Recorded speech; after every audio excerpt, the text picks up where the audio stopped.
यदि मेरी इच्छा होती तो संपूर्ण पांचाल को भस्म कर देता, परंतु मेरी आशाएं कुछ और हैं।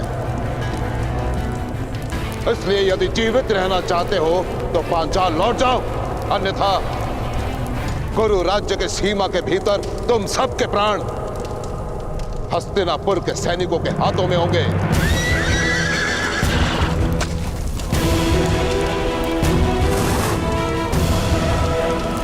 पंचाल की सेना आक्रमण!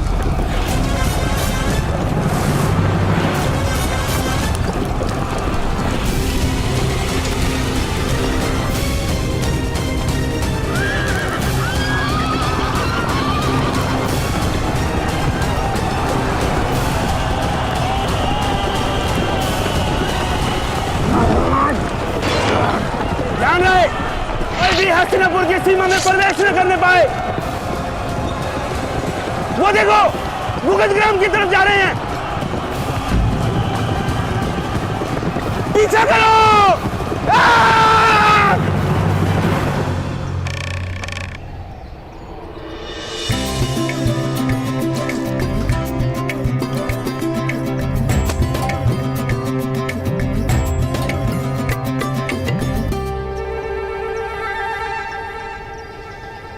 यदि मेरे रक्षा हेतु ये अनुष्ठान है माता, तो मुझे ये फल खाने की आज्ञा होनी चाहिए।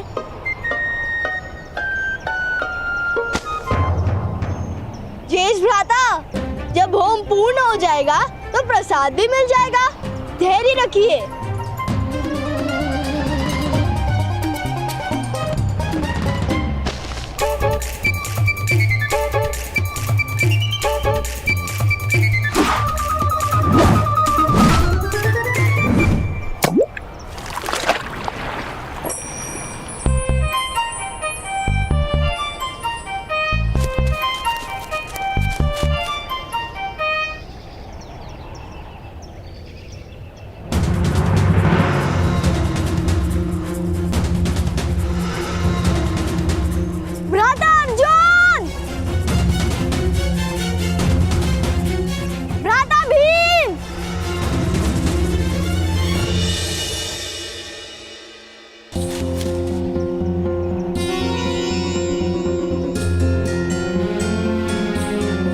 हमारी गेंद।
क्या हुआ सैनिक महोदय?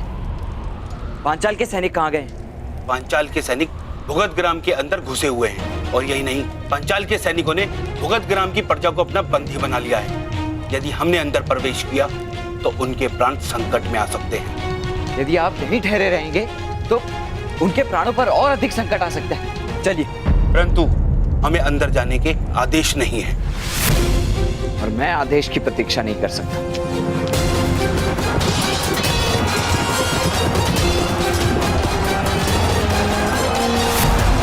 अफसोस है, इनकी रक्षा हेतु अपने प्राण कोई नहीं गवाएगा।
अब तुम्हारी रक्षा हेतु कौन आएगा?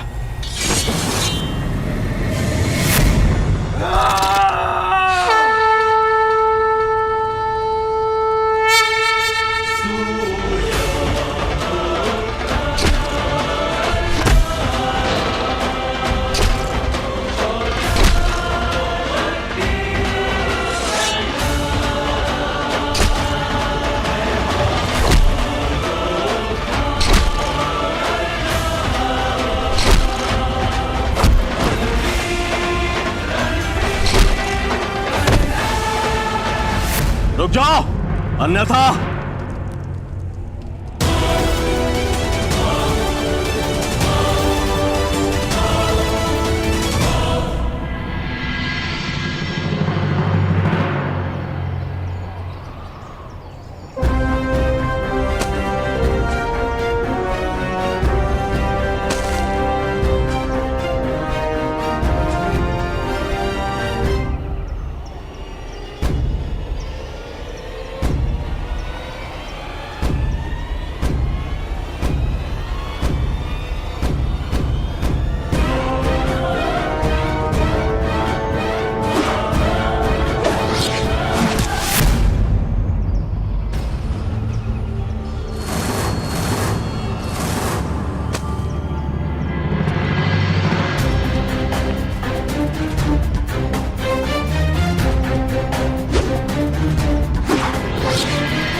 आप पद्मूदय महोदय, कौन है आप?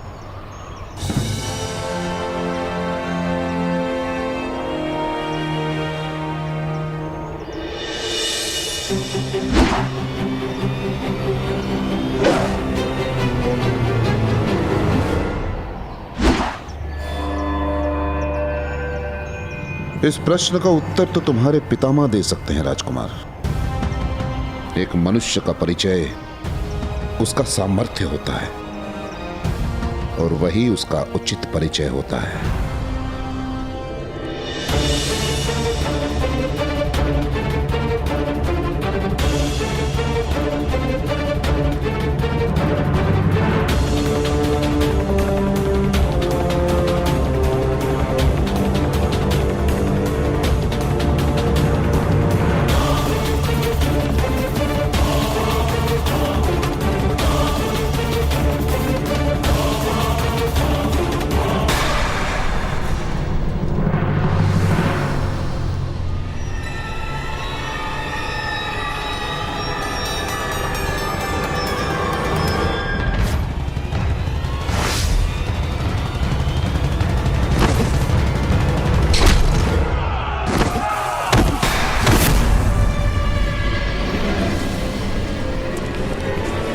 यदि कोई सामने आया तो इनकी मृत्यु निश्चित है।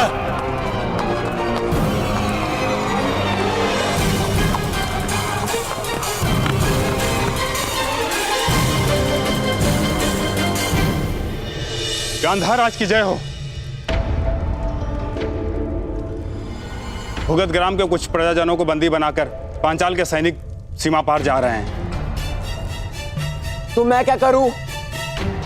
मुझे मत कहो, जाके पितामह को कहो। महामहिम इस समय हस्तिनापुर में उपस्थित नहीं है और महाराज भी विश्राम में हैं।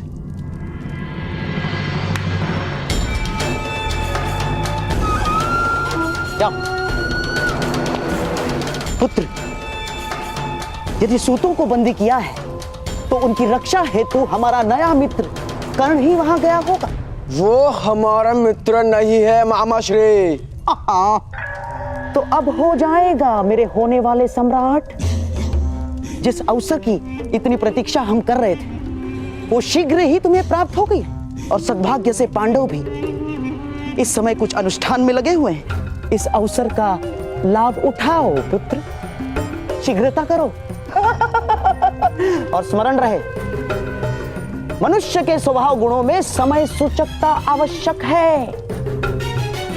अवसर का अपमान न करो।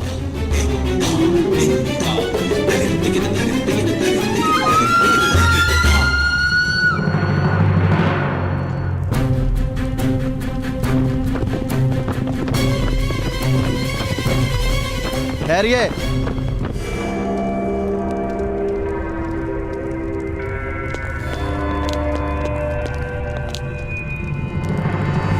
क्या हुआ? आप लोग यहाँ क्यों ठहरे हुए? यह हस्तिनापुर की सीमा है, आगे पांचाल का क्षेत्र आरंभ होता है। हमें पांचाल में जाने की आज्ञा नहीं। यदि हम पांचाल की सीमा में घुसे तो यह युद्ध का आह्वान माना जा सकता है। किंतु वो सैनिक मेरे परिवार और ग्रामजनों को उठाकर बंदी बनाकर ले गए। आपका कर्तव्य है उनकी रक्षा करना। बैल की रक्षा हेतु हाथी की बलि नहीं दी जाती। कुछ सूतों के लिए पूरा राष्ट्र युद्ध नहीं कर सकता।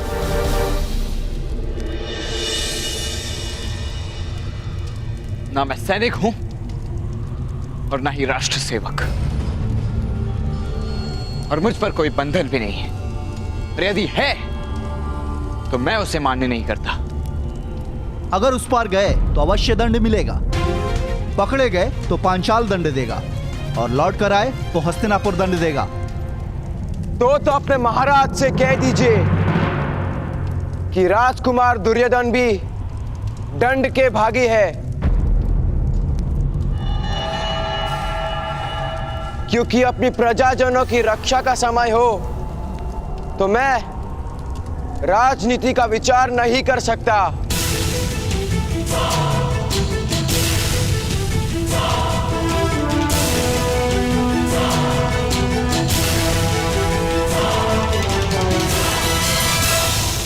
क्योंकि अपनी प्रजाजनों की रक्षा का समय हो तो मैं राजनीति का विचार नहीं कर सकता।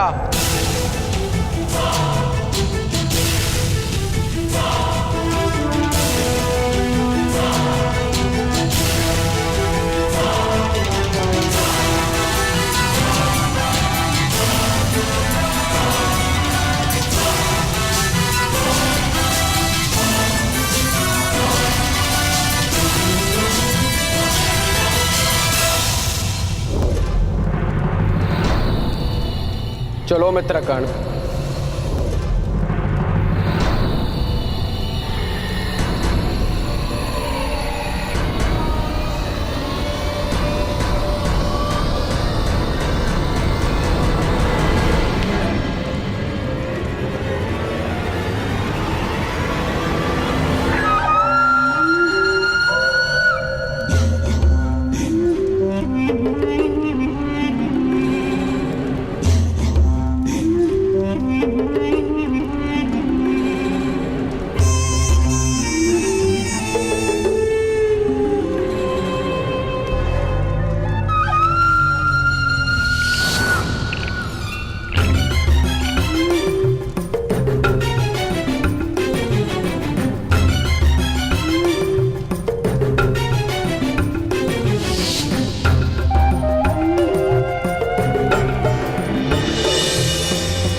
मेरा श्वास, मेरा ध्यान, मेरी आंख, मेरा अभ्यास हो तुम दुर्योधन।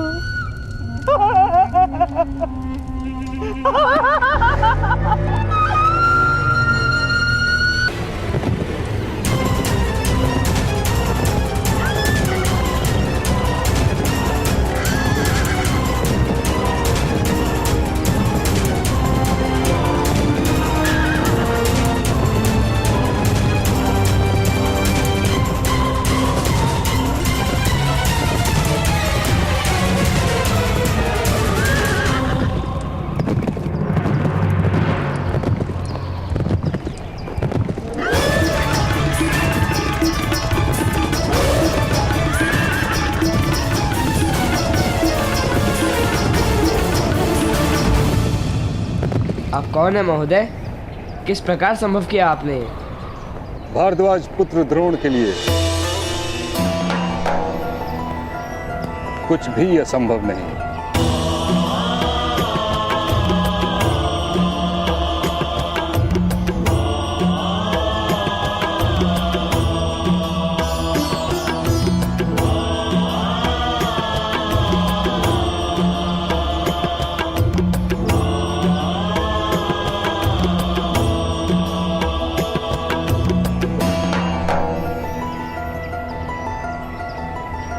प्रणाम गुरुद्रोण।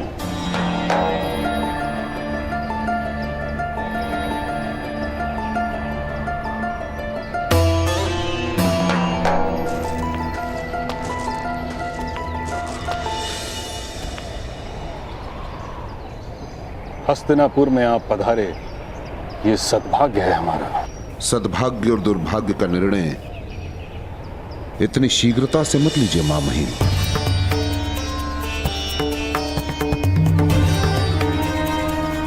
आपको भली भांति ज्ञात होगा कि मेरे पिता गुरु भारद्वाज के आश्रम में पांचाल के राजकुमार द्रुपद अभ्यास करते थे। मैं जानता हूं। वो मेरे परम मित्र थे मां महिम। बहुत प्रेम था हम दोनों के बीच, और इसी मित्रता के कारण मैंने द्रुपद को अपनी विद्या में भाग दिया, अपने ज्ञान में भाग दिया। द्रुपद ने मुझे वचन दिया कि उसके जीवन में जितनी भी उपलब्धियां आएंगी उसमें मुझे वो आधा भाग देगा। परंतु जब मैं उसके राज्य का आधा भाग मांगने गया, पता है उसने मेरे साथ क्या किया? उसने मेरा अपमान किया, मेरा तिरस्कार किया।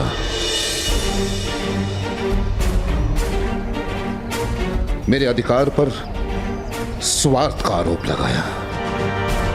स्वार्थी कहा मुझे। उसने केवल एक मित्र का अपमान नहीं किया, उसने एक शिक्षक का भी अपमान किया। और उसी दिन मां महिम मैंने प्रण ले लिया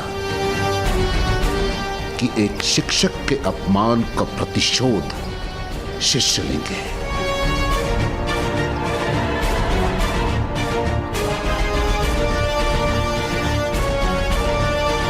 और वही उचित प्रतिशोध होगा। मुझे बंदी बनाने के लिए द्रुपद ने सेना भेजी है, और इस समय वही सेना गुरु राज्य की सीमा का उल्लंघन कर चुके हैं।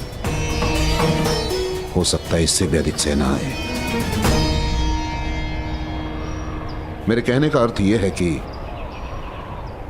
यदि मुझे आपने शरण दी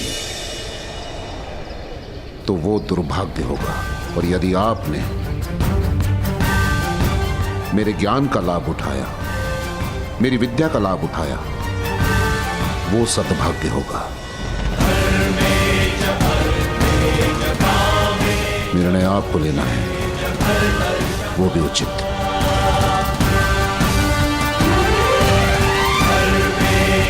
गुरुदेव, सूर्य ग्रहण से होने वाले अंधकार को दुर्भाग्य माना जाता है, किंतु मेघों से जो छाया अंधकार होता है वो तो सद्भाग्य का प्रथम चिन्ह है।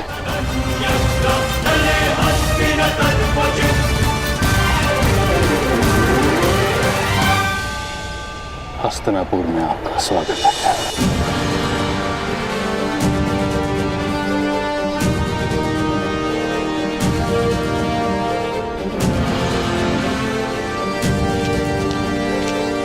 महामहिम, पांचाल के सैनिक कुछ सूत बंदियों को लेकर पांचाल जा रहे हैं।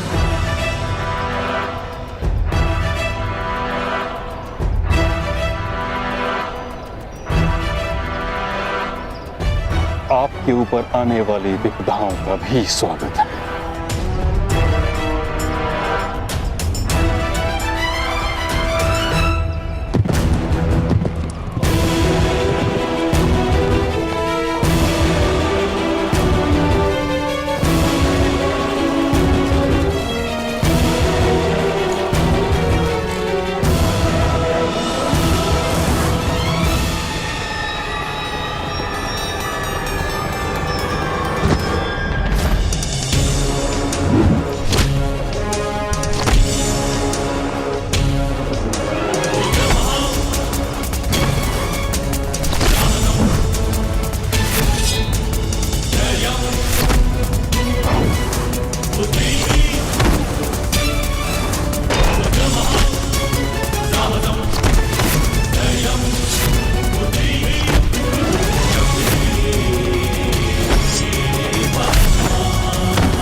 मित्रकर्ण, आज वास्तव में आपके सामर्थ्य से परिचय हो गया। बिना शस्त्र स्पर्श किए आपने पांचाल के सैनिकों को परास्त कर दिया। आप अद्भुत हैं। सामर्थ्य शस्त्र नहीं मांगता राजकुमार, अवसर मांगता है। आपने जो साहस किया उसके लिए आपको अभिनंदन। ये युद्ध साहस नहीं था मित्र। नहीं राजकुमार, मैं युद्ध की बात नहीं कर रहा हूं। राज्य की मर्यादाओं को तोड़कर सत्य के पक्ष में खड़े रहने के लिए साहस की आवश्यकता होती है। आइए, पधारिए।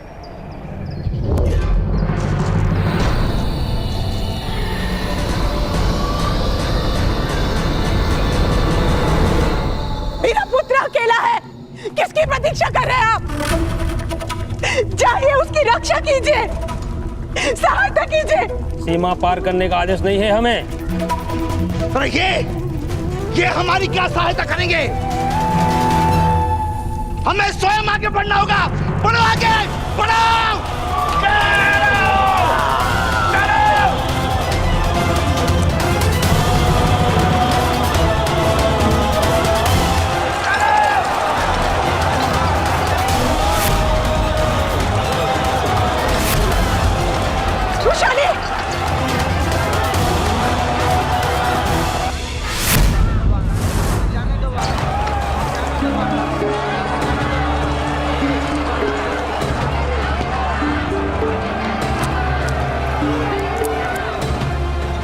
रक्षा कीजिए महामहिम, हमारे सूतों का कोई आधार नहीं, एकमात्र आपको छोड़कर।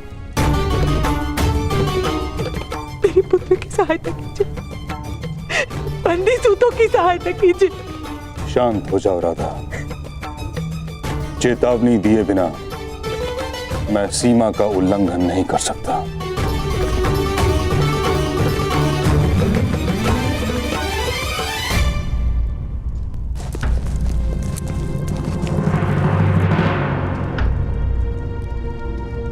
यही राष्ट्र धर्म है।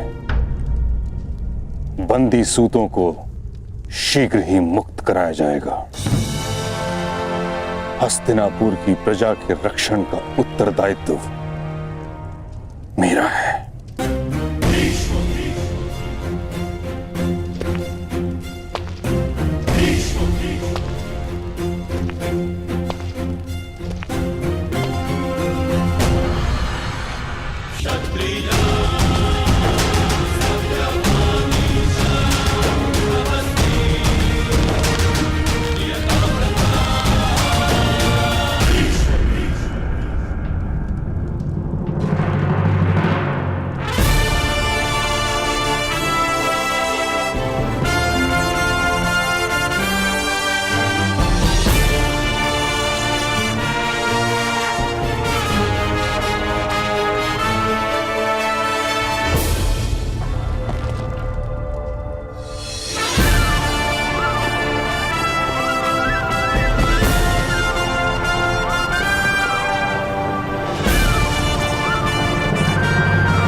पितामह, यदि मित्र कर्ण ना होते तो सूतों की रक्षा हो ही नहीं पाती।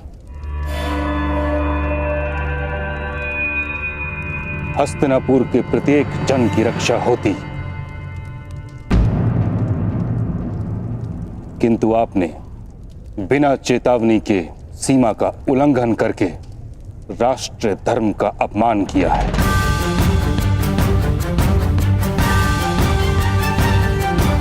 और इस अपराध का न्याय राज्यसभा में होगा।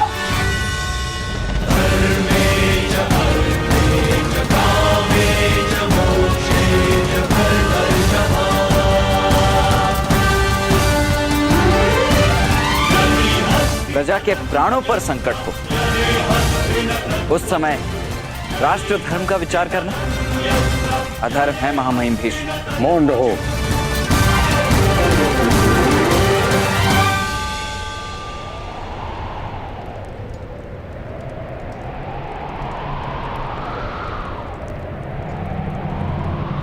जो सत्ता के स्थान पर बैठता है उसे प्रति क्षण राष्ट्र धर्म का विचार करना पड़ता है। जिसमें धैर्य नहीं उसे सत्ता का अधिकार नहीं।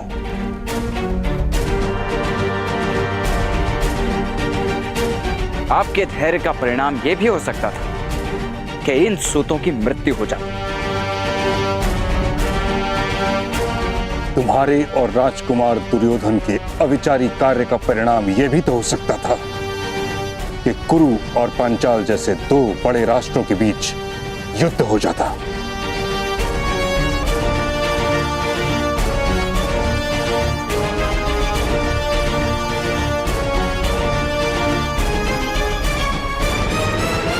कुछ लोगों की मृत्यु के भय से समस्त समाज के लोगों की रक्षा का विचार त्यागा नहीं जा सकता। यही राष्ट्रीय धर्म है।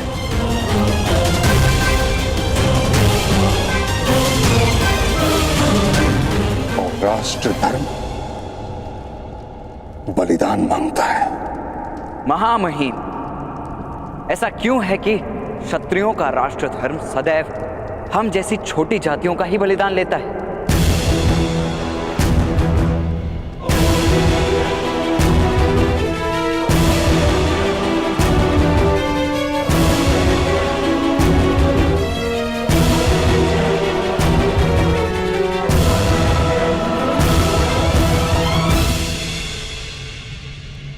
क्योंकि ये प्रश्न पूछने का साहस आज से पूर्व किसी में नहीं था कर।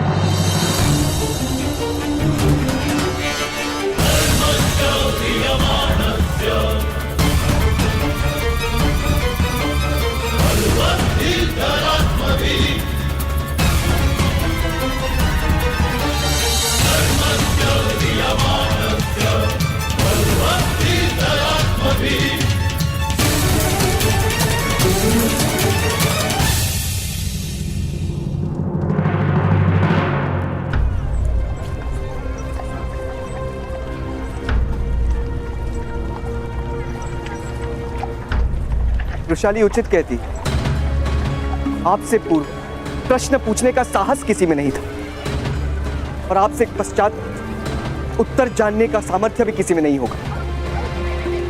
सूतों को आपके सामर्थ्य की आवश्यकता है भ्राताश्री। मुझ पर माता की इच्छा का बंधन है शौन। किंतु माता की इच्छा समाज के हित में नहीं है भ्राताश्री। आपका विवाह पूरे समाज के लिए बेड़िया बन जाएगा भ्राताश्री। आप ही कहते हैं ना कि संघर्ष सदैव बलिदान मांगता है, तो आज आप अपने विवाह का बलिदान दे दीजिए भ्राताश्री।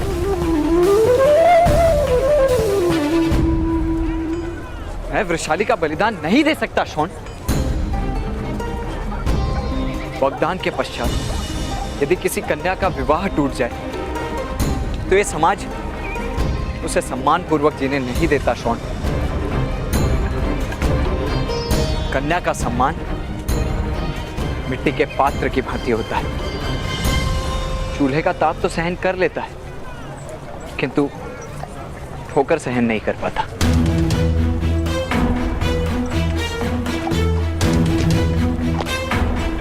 अब ये बंधन नहीं टूट सकता शौन, नहीं टूट सकता।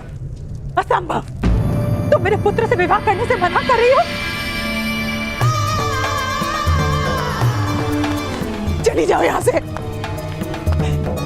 तुम्हारा साहस कैसे हो विवाह से मना करने का?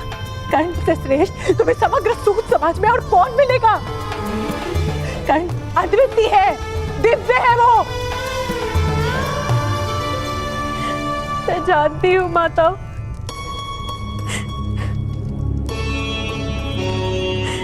मैं कर्ण का तिरस्कार नहीं कर रही, अपने सद्भाग्य के द्वार बंद कर रही हूँ, ये जानती हूँ मैं।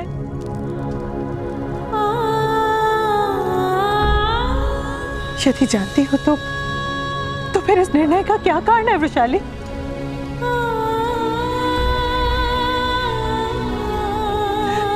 तुम जानती हो ना, तुम ही कर्ण का रक्षण हो। तुम नहीं जानती कि कर्ण क्या करने वाला था। यदि मैंने उस पर इस विवाह का बंधन ना डाला होता तो कर्ण पर क्या संकट आ जाता तुम्हें ज्ञान नहीं है। किंतु माता, मैं कर्ण के लिए बंधन नहीं बन सकती, ये अपराध है। उसके जीवन का सबसे बड़ा दुख नहीं बन सकती मैं, ये पाप होगा।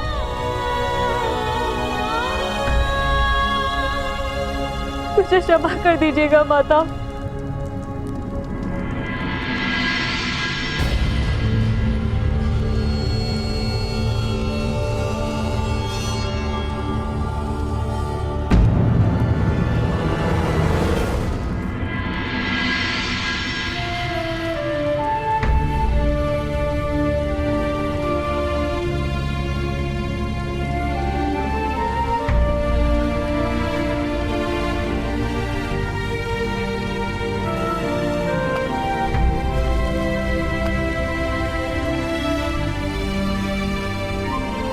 मैं तुम्हारी जीवन भर प्रतीक्षा करूंगी कर्ण।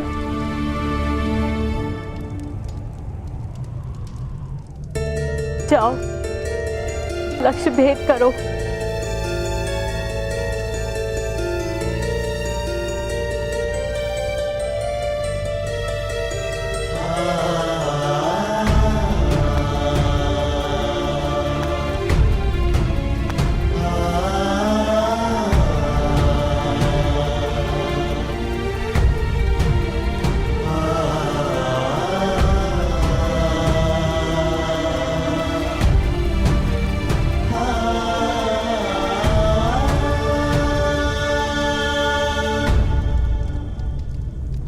ठहरो, कहां जा रहे हो? हस्तिनापुर की राजसभा में शब्दों से लक्ष्य भेद करने जा रहा हूं। क्षत्रियों के दोहरे सिद्धांत को प्रकट करना मेरा लक्ष्य है।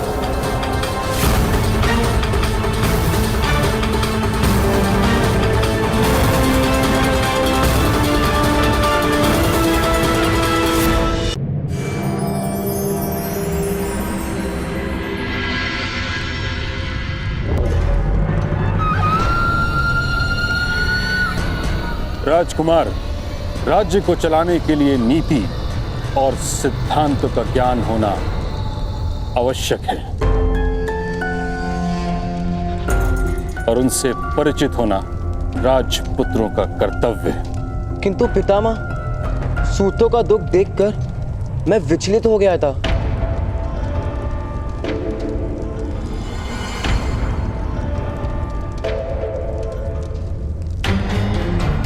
कुछ सूतों का दुख देखकर आपके हृदय में दया उत्पन्न हो गई, ये जानकर संतुष्टि मिली मुझे। किंतु कुछ सूतों के लिए आप दो राष्ट्रों की प्रजा को युद्ध की अग्नि में नहीं झोंक सकते। आपके इस कार्य ने युद्ध का संकट उत्पन्न कर दिया, इसलिए आपको दंड प्राप्त होगा।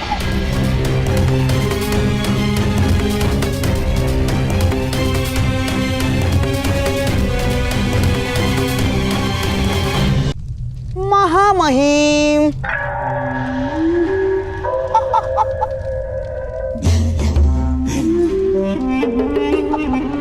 किंतु राजकुमार दुर्योधन ने प्रजाजनों की रक्षा के लिए राजपुत्र के कर्तव्य का निर्वाह भी किया है महामहिम।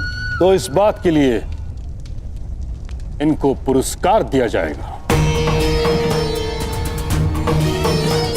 किंतु ये समय न्याय करने का है। और महाराज, मैं आपसे विनती करता हूं कि आप न्याय करें। किंतु ताचरी, दुर्योधन की शिक्षा दीक्षा अभी नहीं हुई है, उसको दंड किस प्रकार दिया जा सकता है? दंड भी शिक्षा का एक भाग माना गया है। एक राजपुत्र को सामान्य अपराधी के समान राजसभा में खड़ा रहना पड़ रहा है, वो अपमान भी पर्याप्त दंड है ताचरी। मैं राजकुमार दुर्योधन को पुरस्कार के रूप में वरदान देता हूं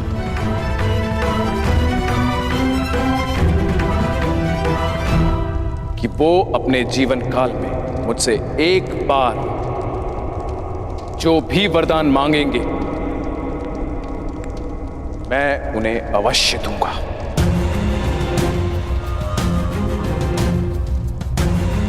महाराज, आप केवल वही दे सकते हैं जिस पर स्वयं आपका अधिकार है, वह नहीं जिस पर गुरुकुल का अधिकार है। मुझे मेरी मर्यादा का ज्ञान है ताचरी। इस पुरस्कार का तुम उचित उपयोग करोगे दुर्योधन, ऐसी आशा करता हूं। महाराज की जय हो।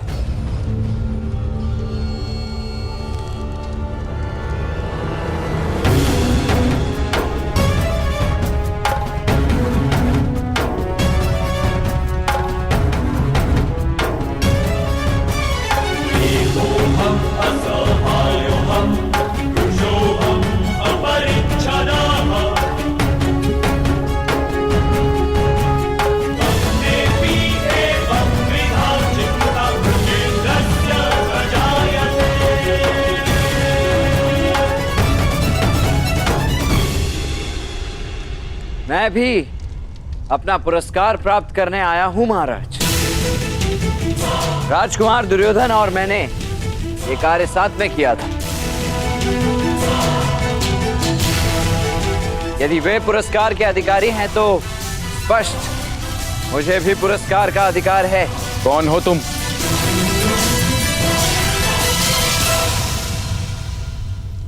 पिताश्री, ये सूत पुत्र कर्ण है।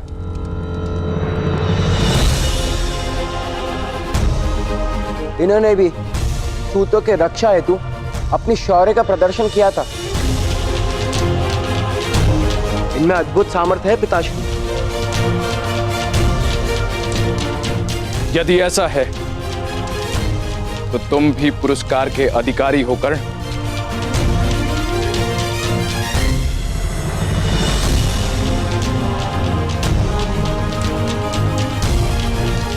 महाराज, जिसे युद्ध करने का अधिकार नहीं, वो दूसरों की रक्षा किस प्रकार कर सकता है?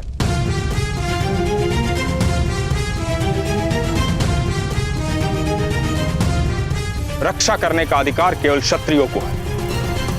सूतों को रक्षा प्राप्त करने का अधिकार है। इसलिए कर्ण को पुरस्कार देने का प्रश्न ही नहीं।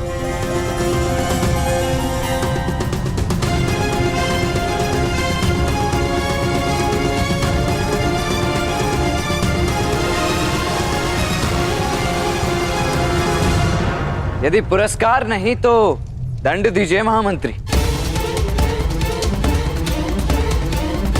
मैंने भी राजकुमार दुर्योधन की ही भांति बिना आज्ञा लिए पांचाल की सीमा का उल्लंघन किया है। यदि उन्हें दंड मिल रहा है तो उसका भागी मैं भी हूं। क्या उस समय तुम्हारे हाथ में शस्त्र था? मेरे तो हाथ ही शस्त्र हैं। राज सेवक अथवा राजपुत्र को राजनीति की मर्यादाएं होती हैं। यदि कोई सामान्य प्रजाजन किसी दूसरी सीमा में प्रवेश करता है तो उसे घुसपैठ कहा जाता है, उल्लंघन नहीं। पांचाल अवश्य तुमको दंड देगा। हस्तिनापुर के लिए यह अपराध नहीं।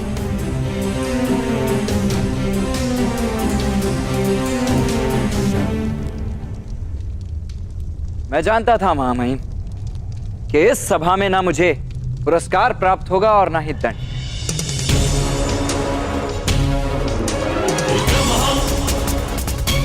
मेरे प्रत्येक कार्य को नियम, सिद्धांत और नीतियों के मायाजाल में लुप्त कर दिया जाएगा, क्योंकि यदि आप मुझे दंड या पुरस्कार देंगे तो इसका अर्थ ये होगा कि मुझ में सामर्थ्य भी है और युद्ध करने का अधिकार भी।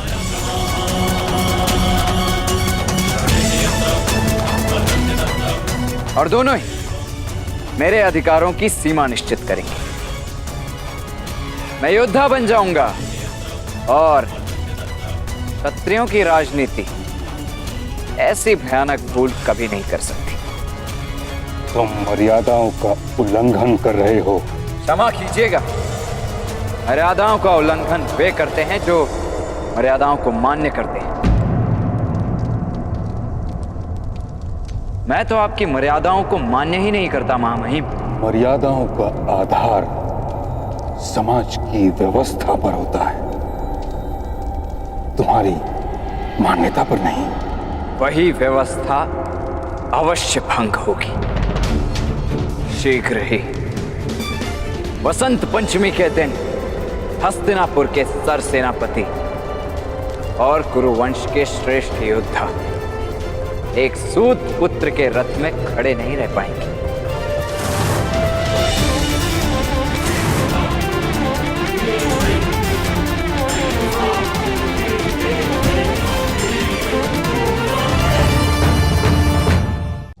वसंत पंचमी के दिन हस्तिनापुर के सर सेनापति और कुरुवंश के श्रेष्ठ योद्धा एक सूत पुत्र के रथ में खड़े नहीं रह पाएंगे।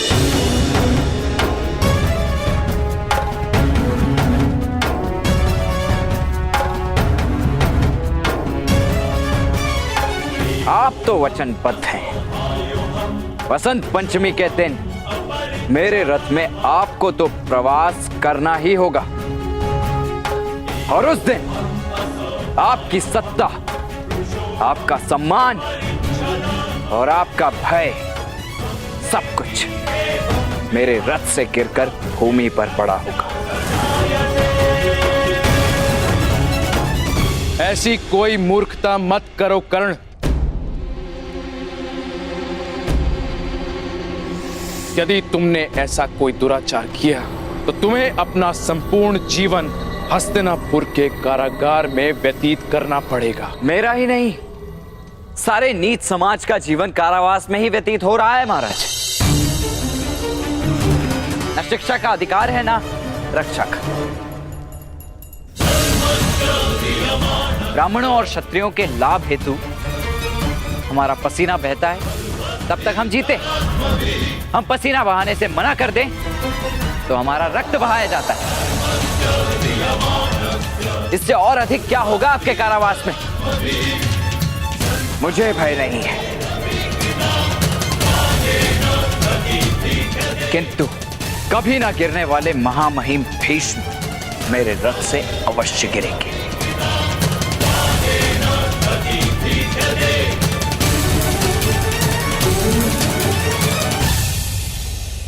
सारा समाज देखेगा कि महामहिम भीष्म भी गिर सकते हैं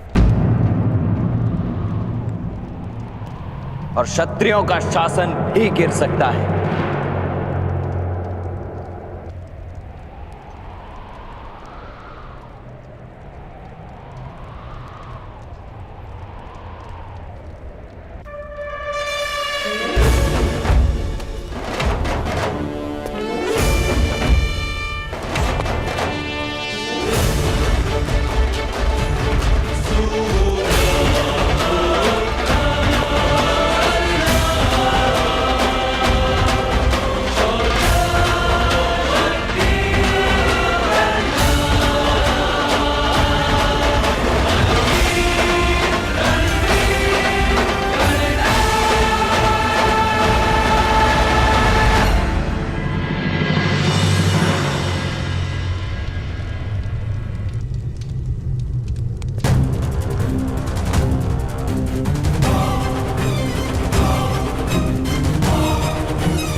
पुत्र, ऐसा भीषण प्रण लेना उचित नहीं है पुत्र। भीषण प्रण लेने का अधिकार क्या केवल महामहिम भीष्म को ही है? पुत्र, तुम्हें बालपन में मैंने अपने हाथ से खिलाया है, लोरी गाकर सुलाया है। हम दोनों के बीच एक संबंध बन गया है।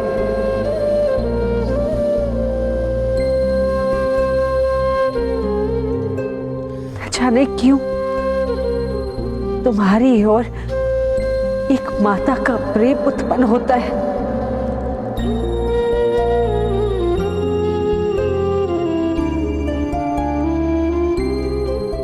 तुम्हारा जीवन कारागार में व्यतीत हो मैं नहीं देख पाऊंगी।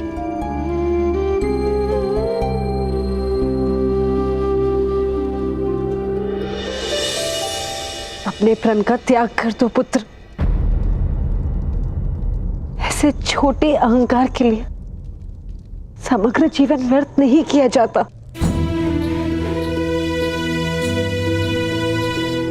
शस्त्रहीन, स्वतंत्रताहीन मनुष्य के पास अहंकार ही तो एक संपत्ति होती, वो भी आप छीन रही हैं। किंतु ऐसे दुस्साहस से क्या लाभ प्राप्त होगा पुत्र? मेरे दुस्साहस से परिवर्तन होगा महारानी, और परिवर्तन बलिदान मांगता है। प्रथम बलिदान मेरा होगा, मेरे समाज के लिए।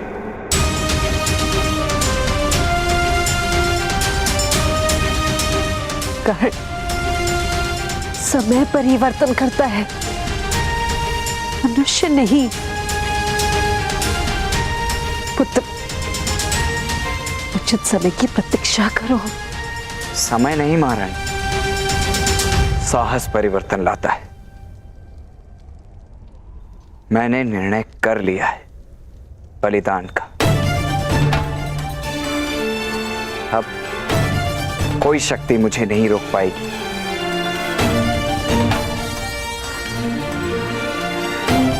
यदि पुत्र के जैसा प्रेम वास्तव में करती तो भय की बेड़ियां नहीं,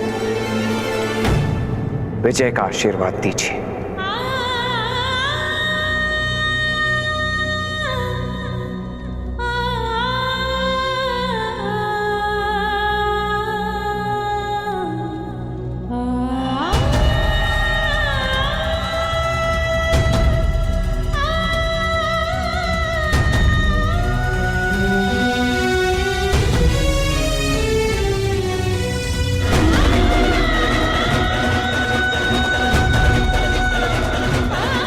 मैं तुम्हें इतना ही आशीर्वाद दे सकती कि जब तक तुम धर्म के पक्ष में हो, विजय तुम्हारे पक्ष में रहेगी।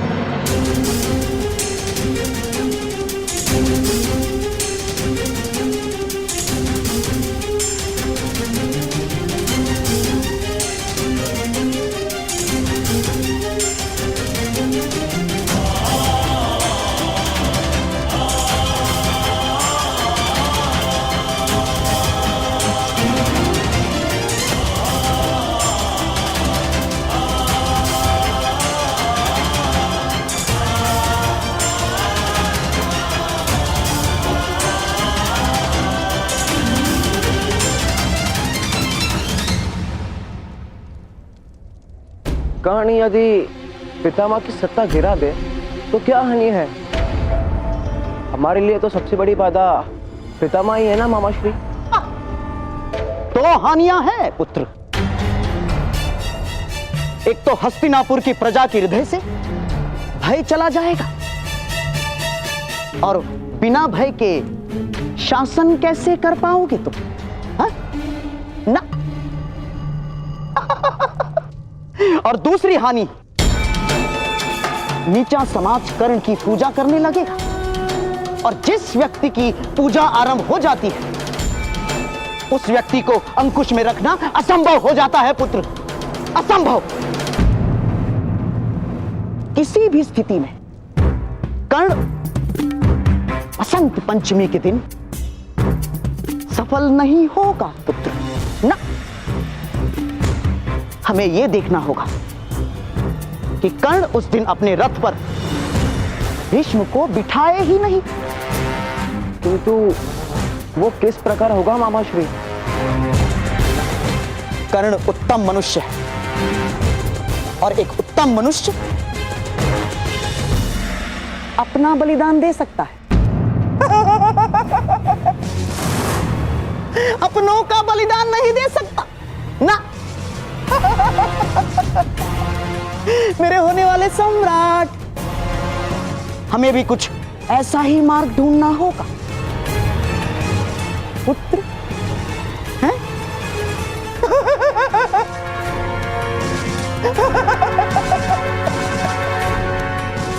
मस्तिष्क को गति दो पुत्र।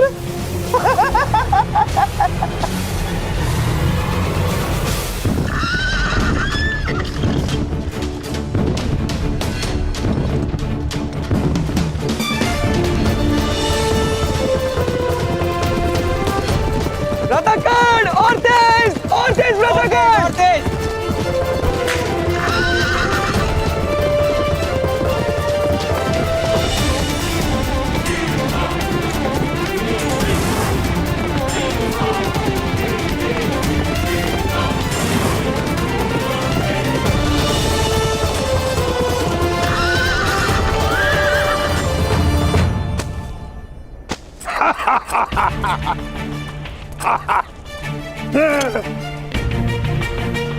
किसी के हृदय में जिज्ञासा है कि कल बसंत पंचमी के दिन महामहिम भीष्म की क्या गति होगी?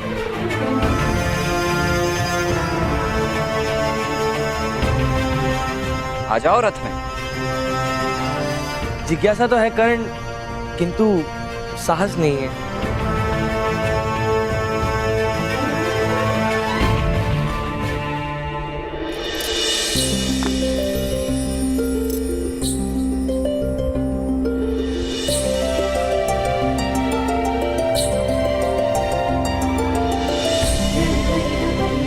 चलिए।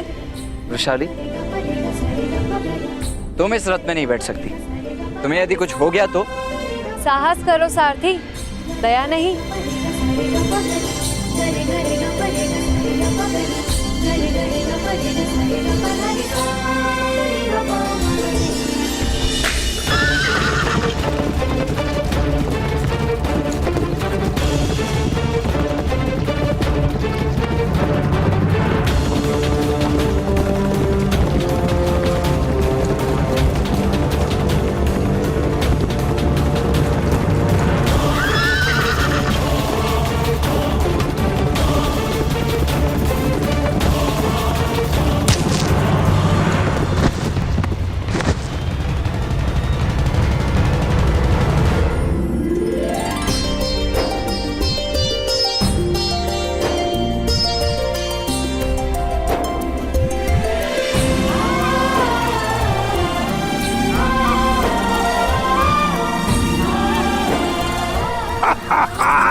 उत्तम, अति उत्तम।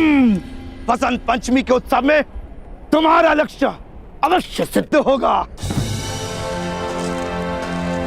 क्या लक्ष्य है आपका कर्ण महोदय?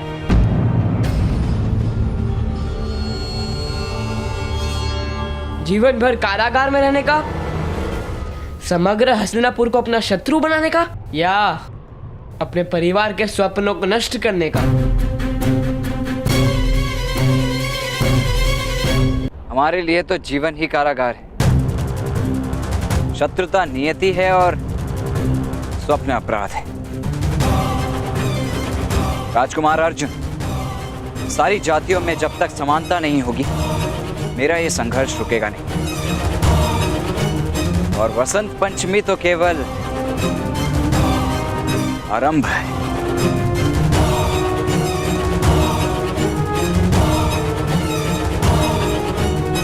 और इसका अंत कौन करेगा?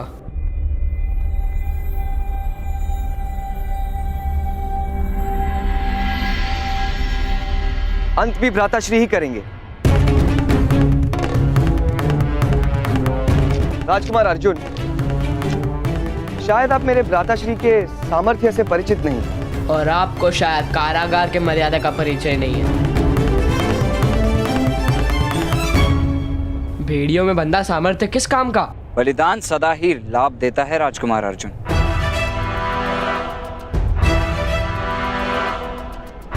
किंतु कर्ण महोदय, बलि बकरे की चढ़ाई जाती है, सिंह की नहीं। कृपा करके पितामह का अपमान मत कीजिएगा, उससे आप ही को हानि होगी और समाज का कोई लाभ नहीं होगा।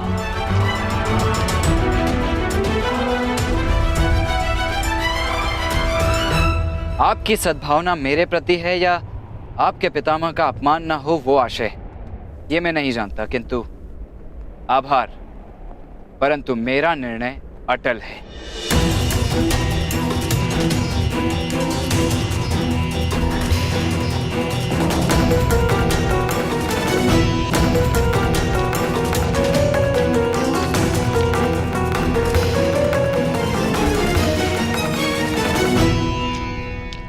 मित्र शोण, आप कर्ण महोदय को यह दुस्साहस मत करने दीजिए। उनके हृदय की आग से परिचित हूं मैं, किंतु वो समाज में रहेंगे तभी वो आग समग्र समाज के हृदय में उत्पन्न होगी। बसंत पंचमी के उत्सव को कर्ण महोदय के संघर्ष का अंत मत बनने दीजिए।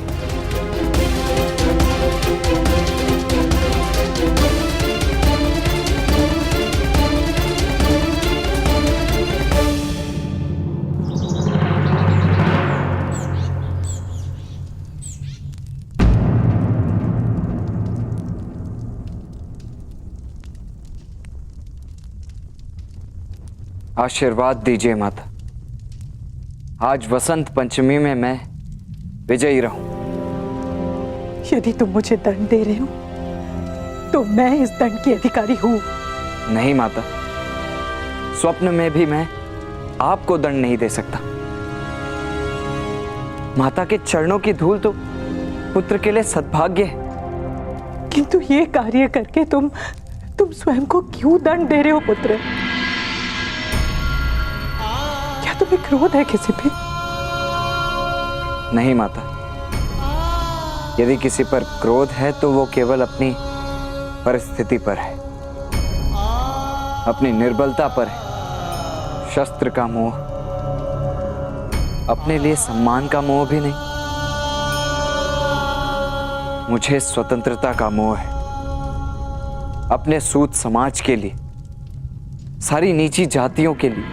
मैं वो सब नहीं जानती।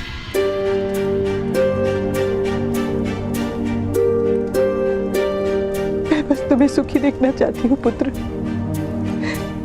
यही मेरी आशा है। और मेरी इस आशा को तुम नष्ट नहीं कर सकते।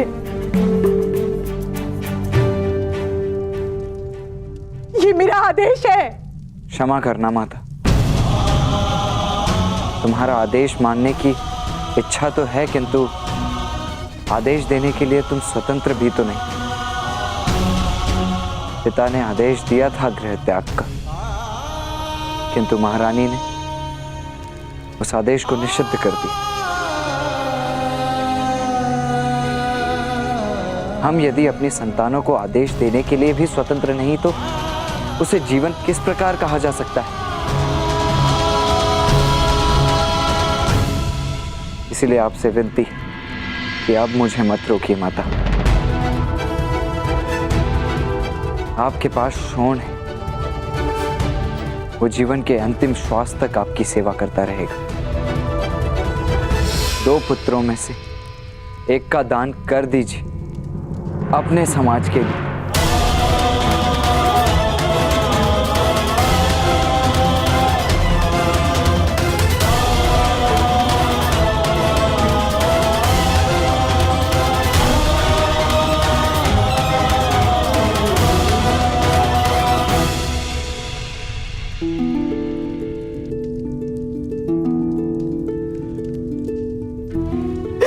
एक माता अपने संतान की बलि नहीं दे सकती है पुत्र।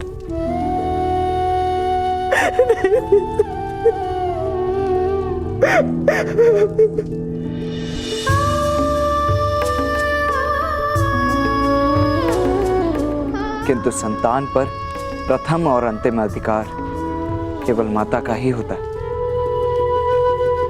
माता बलिदान नहीं किंतु पुत्र का दान तो कर ही सकती है ना। दे दो माता, समाज को मेरा दान दे दो।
ये वसंत पंचमी का उत्सव बहुत ही महत्व के परिवर्तन लाने वाला है महामहिम। क्या आपको भय है महामहिम कि कर्ण आपको अपने रथ से गिरा देगा?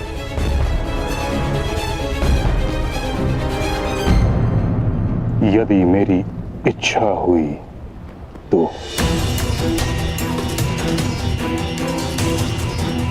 विकट प्रश्न ये है कि मैं उसके रथ से गिरकर उसे आजीवन कारावास का दंड दिलवाऊं या उसके रथ पे स्थिर रहकर उसकी आत्मा को कुचलना उचित होगा।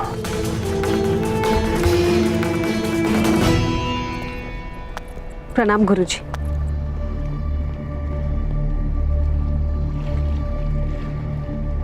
ताजश्री, कर्ण की रक्षा का कोई मार्ग नहीं। कर्ण जैसा सामर्थ्य और मोहक बालक अगर जीवन भर कारागार में रह जाएगा, ये विचार से ही मैं कांप उठती हूँ।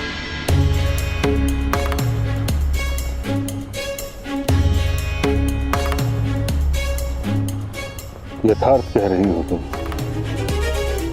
किंतु कुंती, नदी में जल का प्रवाह केवल नीचे की ओर होता है। कर्ण के हृदय में जो विष है वो अवश्य उसे विनाश की ओर ले जाएगा। ताजश्री, यदि आज वसंत पंचमी के दिन उसकी रक्षा होगी तो मुझे विश्वास है कर्ण उचित मार्ग पर चलना आरंभ कर देगा। उसे एक अवसर दे दीजिए ताजश्री। उसने मेरे पुत्रों का रक्षण किया था, अब मुझे उसका रक्षण करना है।